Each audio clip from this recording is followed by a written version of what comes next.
CNN's new reporting is that President Trump has a detailed plan that has been actually in the works for weeks to send the National Guard into Chicago. As the former mayor of the Windy City, what's your reaction?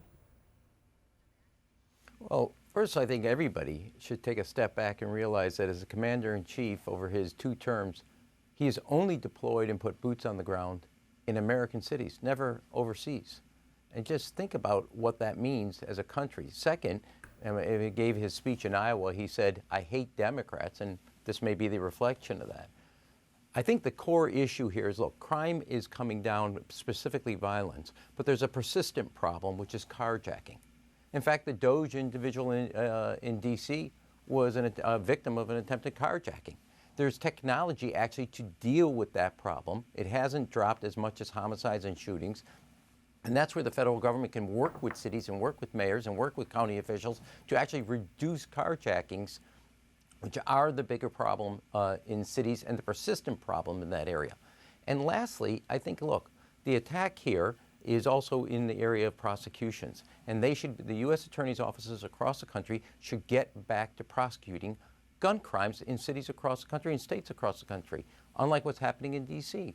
And Democrats' answer isn't, here's the law, or this is unprecedented, which is true. We have a strategy for fighting crime. More police on the beat and getting kids, gangs, and guns off the street. And that is the strategy, and that's what has to be done. And in this area, you can actually do it with carjackings. Is this going to be a flashpoint in Chicago? How do you think people are going to react? Well, it depends on, it'd be interesting. Is he going to try to put National Guard around Michigan Avenue or downtown? Or is he going to go into Englewood or other parts of the city that do have a crime problem and do have to be approached?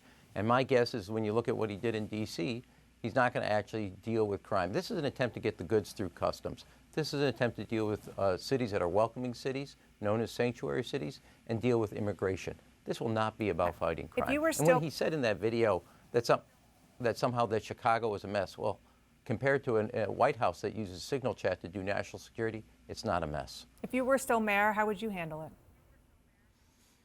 Well, I would say work with us on public safety. Here are the 5 things you could do.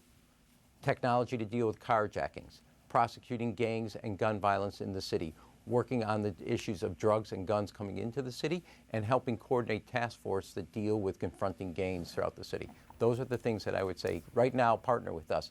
Don't try to come in and act like we can be an occupied city. I want to ask you about a couple of international flashpoints. A group of global experts backed by the UN declared this week that Gaza City and its surrounding territory are officially suffering from famine. The Israeli Prime Minister Netanyahu posted on X, quote, "This is an outright lie." And the U.S. Ambassador to Israel, Mike Huckabee, responded to the uninformed who claim Israel is starving Gaza. Get the facts. He went on to say tons of food has gone into Gaza, but Hamas savages stole it. What do you think?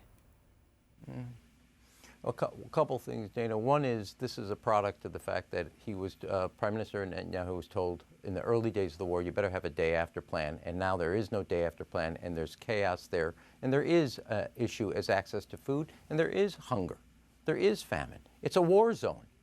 Second is we're coming on the 2-year anniversary of the October 7th, where Hamas killed 1,200 people, raped and maimed women, and killed children in front of their families, and took hundreds of hostages. There's also coming on, in 30 days from now, Rosh Hashanah. And I think the Israeli government, as they send their delegation to Cairo to negotiate, has to make a decision. Will these young men, mainly men, who are taken hostage, spend the Jewish holiday, the 2nd year in a row, in a tunnel or in a temple? Will they be with their captors or be with their community? And it is incumbent upon the government in Israel to choose a temple over a tunnel. The IDF says it, the Israeli public says it, and the parents of these children say it. And this is a product, in my view, of a prime minister who refused to make the political strategic decisions in which he has degraded the Hamas, destroyed their capability, but doesn't have a plan for what to do next. Real quick on Ukraine, the president said he'll give it another 2 weeks before deciding if he's going to punish Vladimir Putin for failing to meet with the Ukrainian President Zelensky. Is there any hope of any imminent diplomatic solution at this point? No. This is the fifth time the president's issued somewhat a cutoff for Putin. Putin, he is either playing with Putin, or playing along with Putin rather, or Putin is playing him. There's 2 months left to this part of the war because of the weather change. Putin is under tremendous strain and stress in military. And if we actually allow Ukraine, like we allowed Israel, to win a war rather than in the Ukraine situation not to lose a war, you can actually change the dynamics and bring Putin to the table. Economically sanction him, give Ukraine the ability to prosecute the war, and you will have a different negotiation at the table. And the President of the United States has refused to actually seize. He has the upper hand here, but he is playing his cards very poorly as a negotiator. Former ambassador under Joe Biden, former Chicago mayor, former a lot of things, Rahm Emanuel, thank you so much for being here this morning. Appreciate it. Thanks.